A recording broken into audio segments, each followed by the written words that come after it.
This is not a meat and poultry problem. This is not a dairy problem. This is a food industry problem. If you think about sanitation, the slicer doesn't care if you were slicing cilantro or salami. Guess what? It still needs to get cleaned. So I am very pleased to see the amount of conversations that are occurring across these different sectors of the food industry, because we can and should learn from each other. You're listening to Food Tech Talk, Supply Chain Insights from Farm to Fork, a podcast discussing the latest trends and technology in the food and supplement industries, featuring conversations with regulatory experts, quality and safety champions, and thought leaders across the industry. I'm your host, Lydia Adams. Let's jump right in. Welcome to Food Tech Talk, Supply Chain Insights from Farm to Fork. On today's episode, we're delighted to have Sharon Beals with us, a seasoned food safety and regulatory compliance executive with over 4 decades of experience shaping food safety practices across the industry. Currently serving as the food safety and regulatory executive at Beacon Point Labs, Sharon is also deeply involved in leadership roles with the American Meat Science Association and the Women's Meat Industry Network. Her commitment to mentoring future leaders and driving innovation in food safety makes her a leading voice in the field. Welcome to the show, Sharon. I appreciate you having me. Good to be here. Yeah, I'm really excited to dive in. But before we do, I'd love to hear more about your journey in, the food safety industry and really what initially got you into this career in the first place. We can thank my mother, Phyllis Key, for that one. Like a lot of, kids, I knew I wanted to go to school, but didn't quite know what I was going to study. And she's like, look, you love science, you love food. How about nutrition? Okay. But I didn't want to be a dietitian. And once I got to school and realized that in order to go into nutrition research, there would be lab rats involved, I thought, so I went over to this option called foods. And it was really the best of both worlds because I got all of the food chemistry and the theory behind food and nutritional analysis, but then took some electives over in the food science department where I got some product development and things like that. So I really feel like a great education. And I shouldn't say unfortunately, so I had all these plans. I spent a summer at the Wishbone Salad Dressing Lab in Englewood Cliffs. I thought, R&D, this is fun. This is exciting. Graduate in 1980, wound up managing a tennis club for a few months until I found a job in the industry, which happened to be second shift QC technician in Hammond, Indiana. I grew up 20 miles from New York City. That was a bit of a culture shock to drive past Pennsylvania, but I'm so appreciative to John Butts and Bob Culler for taking a chance on this Jersey girl that knew absolutely nothing about the meat industry, didn't have any meat science classes, animal science classes, any of that stuff. But John's comment to me, you're honest and had a sense of humor. We figured we could teach you the rest. Wow, that's fantastic. I know you've held just diverse roles in the decades that you've been doing this. How has your perspective on food safety evolved with the industry in the last 4 decades? Well, so starting in 1980, little tiny plants. When I think back to the things that we thought were normal, there was no raw, ready-to-eat separation as a general rule. The amount of controls that we have put in place and continue to put in place as we learn more. What we do for foreign material detection, what we do for pathogen detection, introduction of HACCP, and really focusing and leaning into continuous improvement.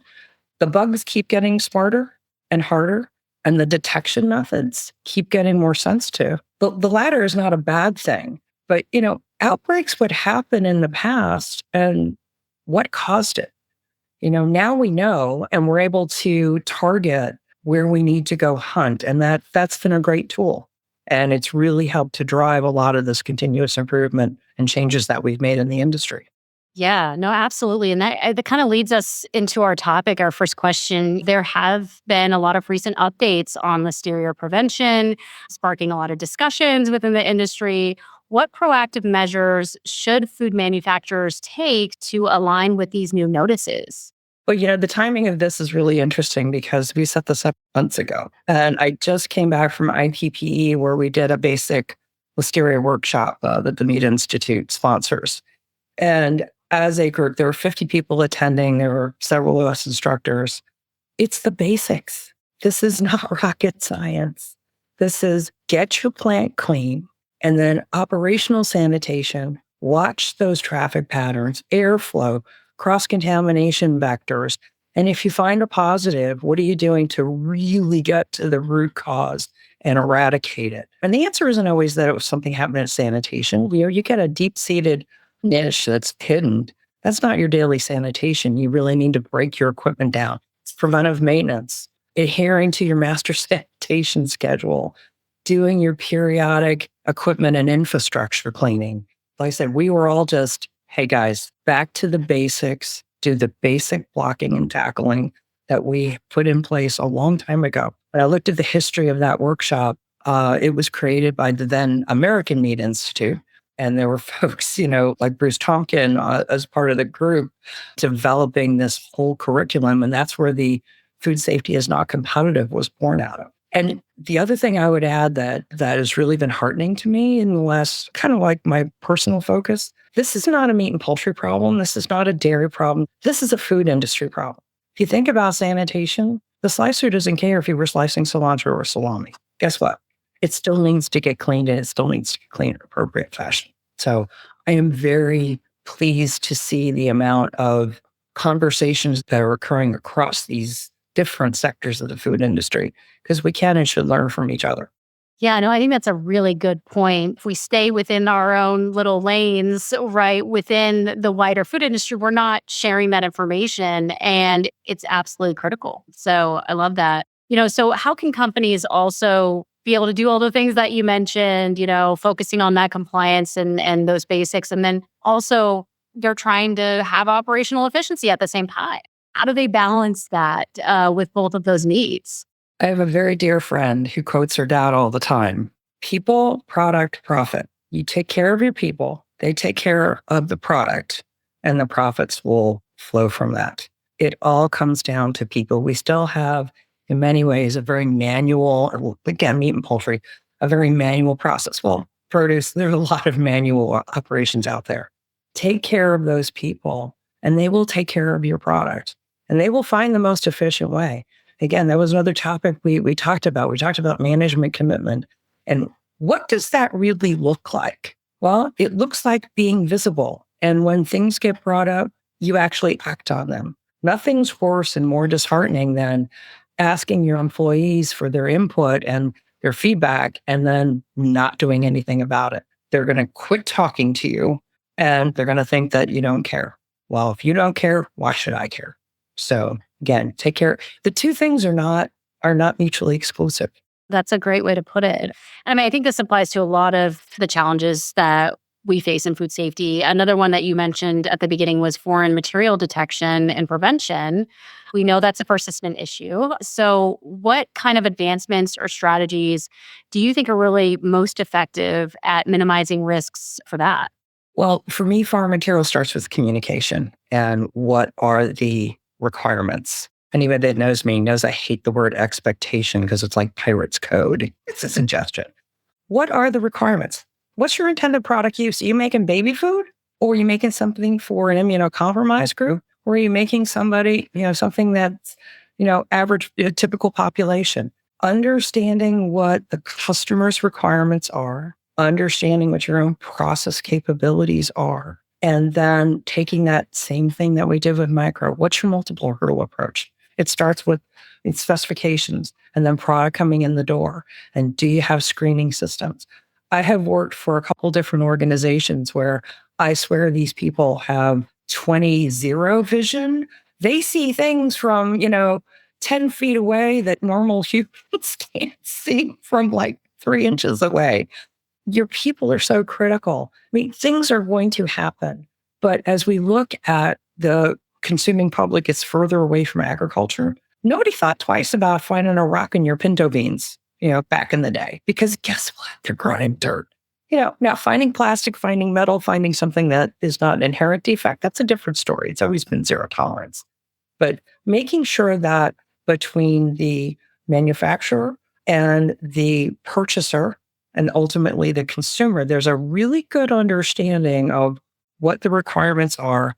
And then looking at the technology, again, has gone light years from, oh boy, we can detect something that's a 1/4 of an inch piece of magnetic, we're down to 0.8 millimeters. So it's just making sure you're staying on top of the technology and making sure that your technology matches what the requirements are for that type of product. And I mean, I think a lot about something dear to us at Trustwell, which is supplier management and supplier relationships. How do you leverage that to get to that place of compliance and reducing foreign material issues or really any food safety issue? You've got to have that open exchange of information, not wait, something happens, pick up the phone, provide all the information. It's really frustrating up and down the food chain of, well, I purchased this on X day. Do you have a code date? No, I threw the packaging away. When there's not a whole lot of information, it's really hard to do a good investigation. So making sure you've got open communication, things are reported in a very timely fashion with as much detail as is available. And conversely, if you have something go kaflooey within your operation, be upfront and honest about it. Okay, wait a minute. We had an issue. We took control. We're going to remake your product or whatever it is that we're going to do. And when you're the receiver of that information, take it in the spirit in which it's meant. I am protecting you and your brand. Don't beat me over the head with it. That's really good advice. And I think, within this industry, obviously you've been around like a lot longer than I have in this industry, but I just think that there's a lot of rapid change and we're seeing it all over the place, regulatory, what have you. How do you advise companies on staying connected and being informed? And how do they know how to prepare for the future in that environment? So trade associations. Every trade association has a regulatory person, at least all the ones I've been associated with. They stay on top of those things. And they put out routine publications. Pay attention to them. Pay attention to and sign up for FDA, FSIS, the regulators. You can sign up for all of their emails of what's coming out and what's changing. But take that information back to your cross-functional team and assess how that's going to impact your particular business. Some regulations may have zero impact or very little, and some may be massive. But you want to make sure that entire team, not just you, the tech person, but that entire team understands the impact. Because if it's going to require you to spend money, your organization, that is, then you really need that CFO on board of this is why it's critical. I haven't worked for a company yet that had an unlimited checkbook. And all those funds are typically earmarked. And if something changes and the priorities have to change, it's really important that everybody understands why this priority has now changed and what's the return on investment in dollars and cents behind it. Because we as technical people generally do a not great job of talking about dollars and cents and return on investment. That was one of the other topics from this week is, you can see the tip of the iceberg. Those are just, okay, I'm buying something and here are the costs associated with it. But what are all those other costs, that 90% that's below the waterline? If I use a different grade of stainless, do my maintenance costs increase? Do my sanitation costs increase? Really look at the whole picture of these changes. But for me, the bottom line is making sure that you stay in touch with your trade association. You get the information straight from the regulators. You go to industry meetings, and you talk it over. I mean, I had breakfast with 4 of my friends and colleagues, and we talked about everything from high path AI to the salmonella framework and foreign material and a few other things at breakfast the other morning. And, just getting different perspectives. It's all good. Yeah. And I think you make a really excellent point about internal operations because it definitely doesn't work to have food safety and quality kind of be sitting there alone in a silo, learning all of these things and then, not being able to communicate that. So with a lot of the folks I talked to, we've talked about how it comes down to culture. Have you seen how that works or what the best way to drive a food safety culture is within an organization? And what advice would you have about that internal push for food safety professional? So food safety culture is not my favorite topic, the phrase, because for me, you cannot have a sustainable culture if you don't have a company culture of do the right thing. So that means personal safety, continuous improvement, food safety, any of those other things. So how you get that is you set the tone at the top. I joined Maple Leaf Foods in January of 2010. The recall happened in August of 2008. 8:30 every morning, there was a call with Michael McCain.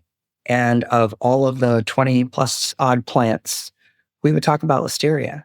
Somebody had just had a hit or they were waiting. The plant operations leader, not my manager. In fact, when I first started, the food safety quality managers weren't even on this call, but the plant operations leader was required to have hypotheses, what they in the plant were doing about it.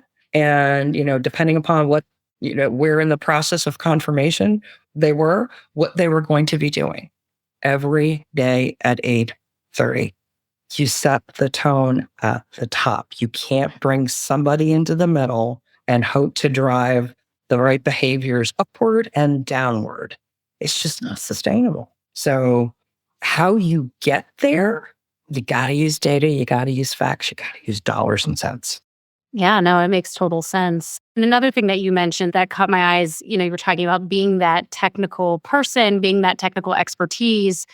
Are you seeing that there's enough technical depth of expertise at the leadership level? And how can you kind of, improve that or guide that with an organization if you are that person? I mean, I'm in the tail end of my career, and there's a lot of movements in leadership roles where people that have never been in the food business have come into food companies. And using examples to help them understand why things that we're doing are critical. There was a great one given out just this week. I learned something totally new. Apparently, there are scrub pads that there's a variety of scrub pads or a brand of scrub pad, and I don't know who it is, so I'm not going to throw them under the bus.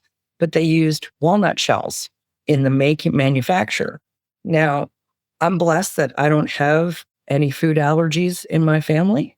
But if you're using this walnut laden, perhaps, and you're cleaning equipment, is there any transfer onto the equipment and then maybe eventually into product? I'm also told that sometimes these types of materials are used in that pumice-like hand soap you'll find in maintenance shops. Making sure that we educate the people that are buying these ingredients or buying these things, and all the way up to the top of, here are the impacts of not doing it correctly. To me, a lot of it is just education. They just don't know. And again, talking in terms of, here are the dollars, here are the cents. Here's all the recall. I mean, the last 2 quarters of last year, I think a lot of us were going, what in the heck just happened?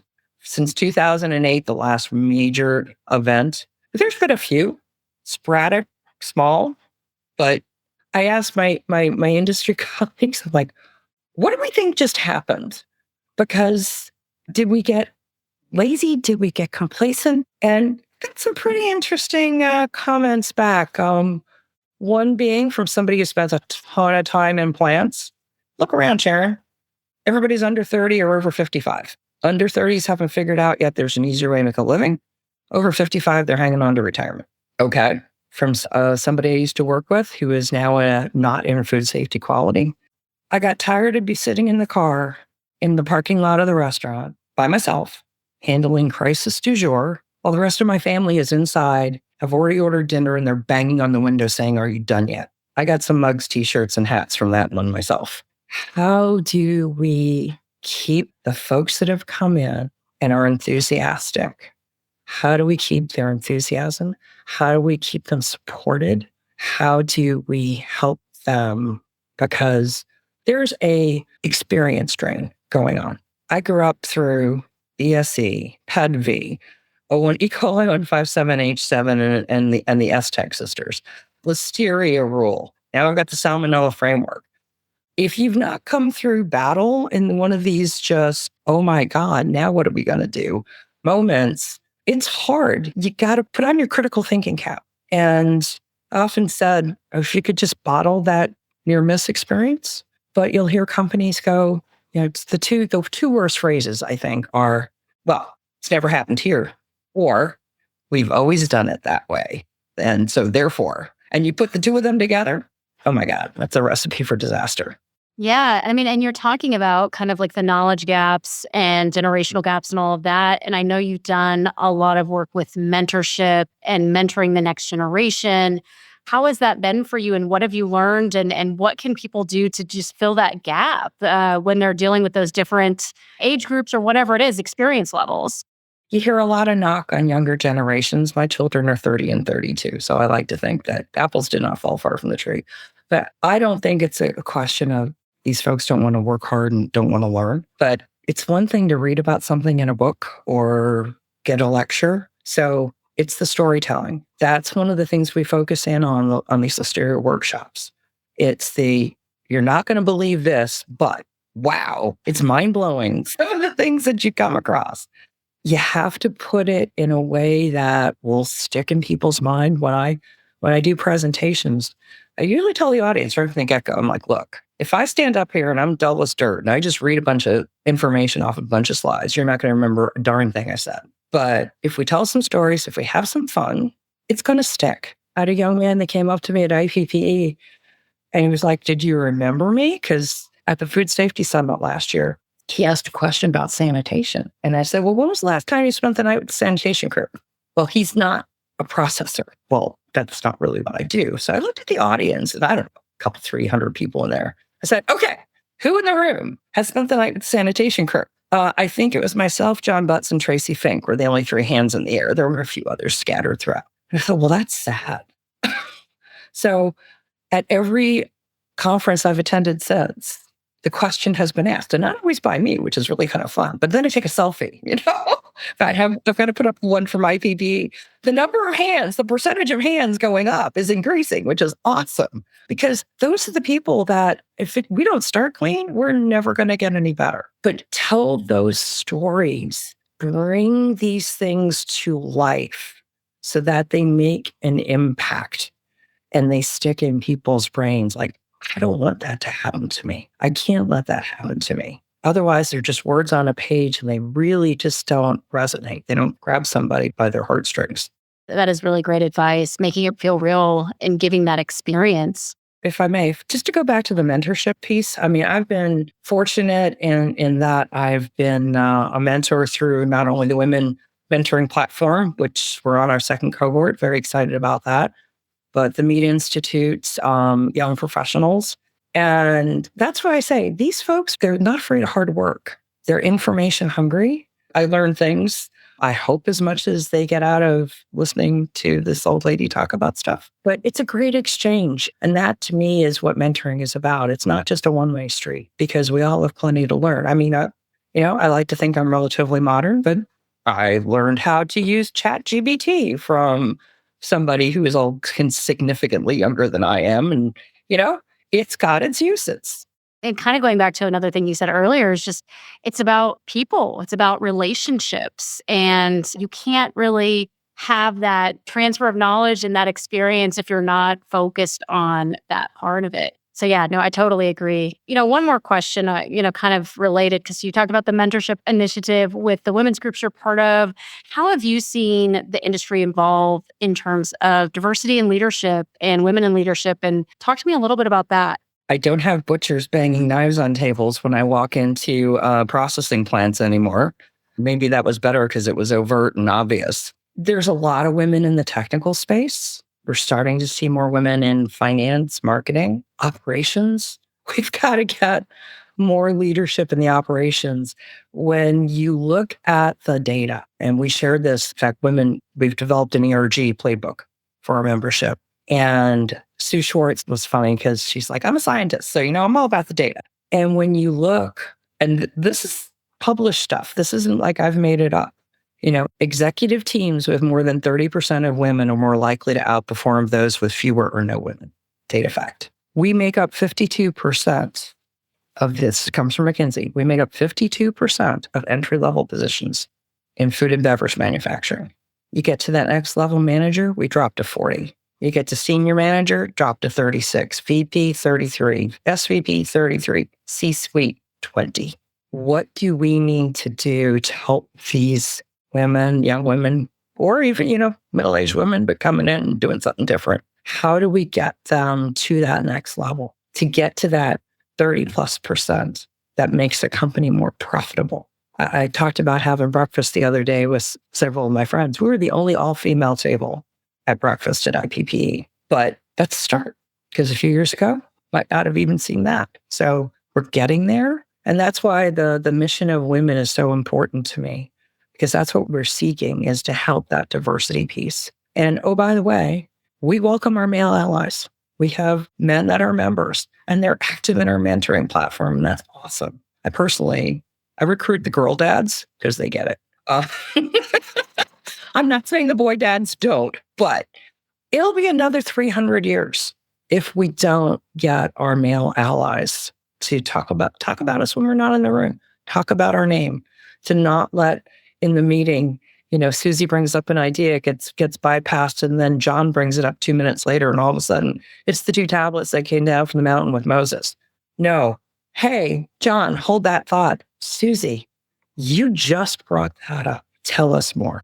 Yeah, no, absolutely. And I love seeing all of the different networking groups that exist. So you're specifically, part of that women's meat industry network, right? So how can women and men, like as you said, get involved? How can they get started to join these organizations to gain that mentorship and that access to female leaders like yourself that can help and can mentor them? Women.org, www.women.org. But, Melody Gee has Women in Food Safety on LinkedIn. You're right. There's a lot of different organizations. Women in Manufacturing has been around for 15 years. There are a lot of different groups. You don't have to look very hard to find one. Women in Agribusiness is another one. Women's Food Service Forum. There are men in all of these organizations. You don't have to look very hard and very far. We're unique because we have very generous sponsors. We've been able to keep our membership free of cost. And so all the program we do, the mentoring platform, the webinars, has been because we have, one, just a bunch of, if I may say the word, kick-ass volunteers who we are GSDs, if you know what that means, who roll up their sleeves and get it done. And we have very generous sponsors who recognize the value of what we bring. And that, even if we charge $50 a year, guess what? That's somebody's school lunch for their kids. Because we have maintenance supervisors, maintenance techs, flock supervisors among our membership. And we're very proud of that fact because those are future leaders. We've got to invest in all the levels if we're going to when we get to that parity portion. Amazing. All right. Well, and I kind of wanted to end with a special segment that we're doing now about the food industry predictions for 2025. What do you see as the future this year? What are the big predictions that you have for the industry? Well, clearly I haven't won the lottery because I'm not sitting on a tropical island, so I don't know how crystal my ball is, but here we go. There's a continued demand, and rightly so, of transparency from consumers. But those consumers may not understand our tech speak. We have to think about how to communicate differently. And just a recent example, although my husband keeps telling me I shouldn't do this, sometimes I just can't help myself. I waded into a raw milk debate on social media. There are a few of this woman, immunocompromised child, has goats, is self-pasteurizing, and had said, hey, I am hearing raw milk might help him. I would like more information. Well, there was all of the, I've drunk it my entire life and never had a problem.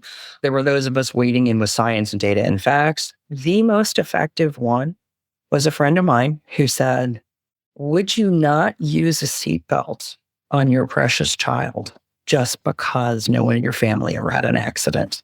Would you not have that same precious child not wear a helmet when they go skateboarding just because you've never known anybody? Shoot, Tony Hawk wears a helmet. She decided to continue to go on pasteurizing.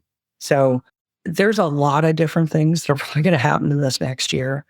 But I think it's really important to get back to good, solid communication and words that make sense and resonate with, again, this consumer just gets further and further away from the origin of food. And, there's a lot of people out there with their personal, stories. Great, that's never happened to you.